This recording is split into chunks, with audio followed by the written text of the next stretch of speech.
So this morning, I'm going to tell you children a story about how our family became Seventh-Day Adventists. I'm a fourth generation Seventh-Day Adventist. That means, do you know what that means? Okay. I'm the fourth generation. My mom's the third generation. Yeah. My grandma, that's my grandma. My grandma is second generation. And my great-grandfather was first. He was the one that accepted Jesus. So I'll tell you about my great-grandfather. In Fijian, we call him Kawa. Okay, my Kawa is my grandmother. That's my grandma. My grandma's father. My grandma's father accepted Jesus. Kawa, he was a pretty high chief where he came from.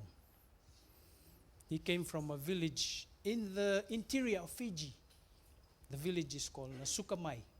That's where my grandfather is from. Great-grandfather, Kawa, is from.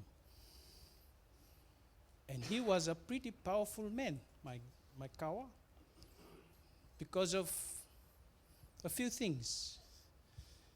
Because he was a chief, he had people that listened to him. He can order people around, do whatever he wanted. One thing he had, people that people were so scared of. He had the power. If he got angry or got upset with you, he had the power to make you sick. He had the power to maim you. He could even kill you if he wanted. That's the power my Kawa had. Because he can only use, there's a word that he uses, one word in Fijian that he uses. If he's upset with you, he can use that word. And you know what will happen to you? You'll start feeling weak. You'll start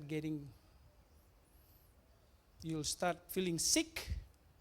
And there are people that have gone through this. And they said when that happens to them, it feels like ants are crawling all over their body. They can't eat. But they have to go and see the priest. He has his own priest. That they have to go to the priest to apologize to the priest. And the priest can heal that person. So he had that power. So he was pretty good. His position was pretty good because everyone just obeyed him. Whatever he asked, whatever he wanted, they obeyed him. But that wasn't the only power. He had another power. Sonny, next slide. What's that? Yes, a tambua. That's a whale's tooth. That's the second power he had. Instead of having one, he had two. He had two tambuas. And you know that tambua is very, what shall you say in Fijian? The most, in Fiji, that's the most precious object or item anyone can have. If you go to a wedding, they'll present that. A funeral, they'll present that. But my Kawa, he had two of them. You know why? He had them kept different places. Because when he's invited to a gathering where he has to take a tambua, all he has to do the previous day is bring the tambua together, put them in a special wooden chest.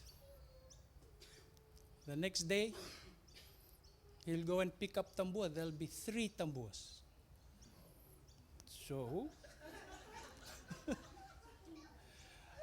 So one of the tambua is a male and the other one is a female.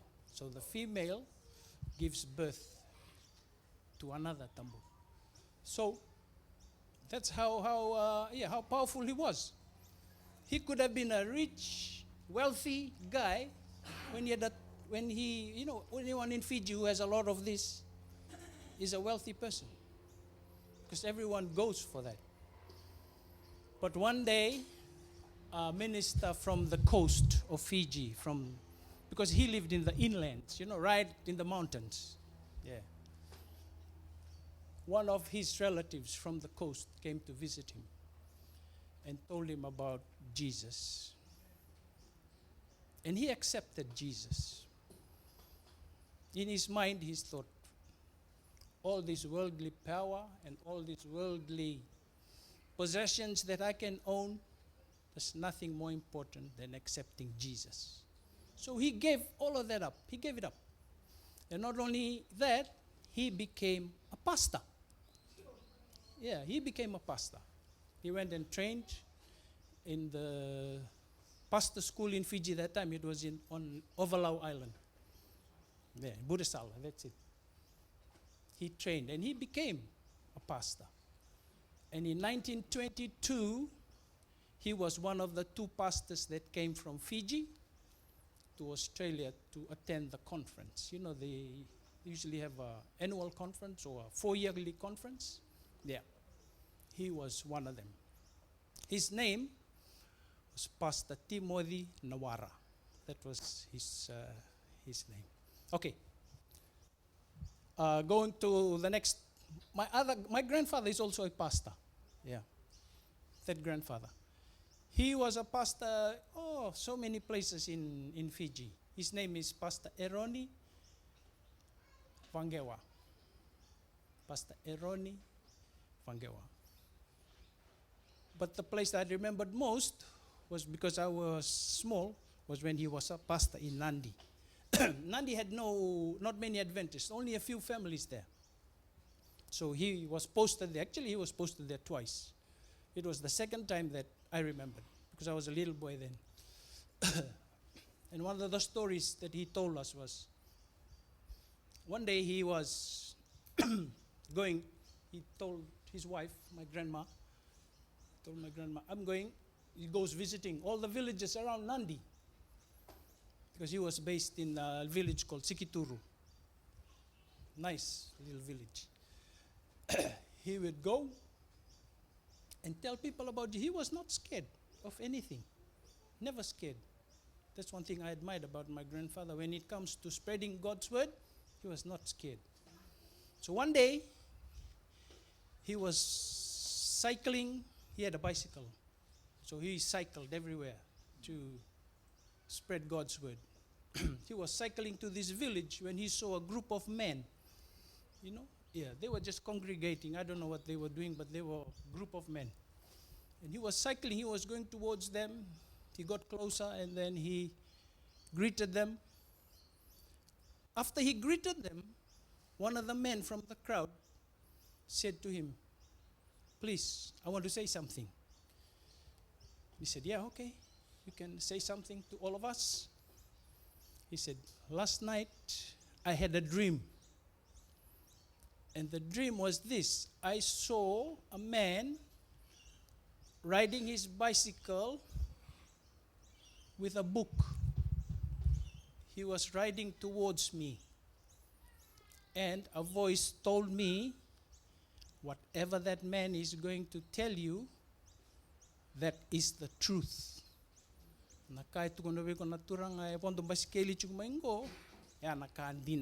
That's the truth. So you accept what he's going to share with you. So that made it pretty easy for my grandfather to share God's word with the people. Now Nandi, I heard, I don't know, Pastor Wam is not here. Now Nandi has about 10 churches now. And I just want to thank my grandfather, my Kawa, for accepting God's word. One of his favorite texts was actually our memory verse this morning in our Sabbath school lesson. It's in Ezekiel chapter 40, verse 10. It says, "Do not be afraid. I am with you. I am your God. Let nothing terrify you. I will make you strong and help you. I will protect you and save you." And he's got a favorite song too. If you turn your hymn books to hymn number 154, it's the Fijian version of what? Yes, when peace like a river. You see his initials is down there.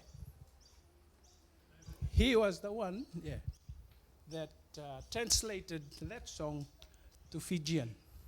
That's his initials, EDV, Eroni Vagewa.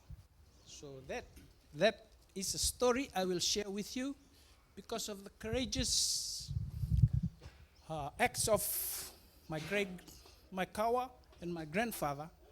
You know, there are a lot of Adventists in Fiji today. And not only a lot of Adventists, I'm also an Adventist today, and my whole family Adventist today because of the accept. So, children, when you're faced with anything, any difficulties, remember, God is always with you in whatever situations you are in.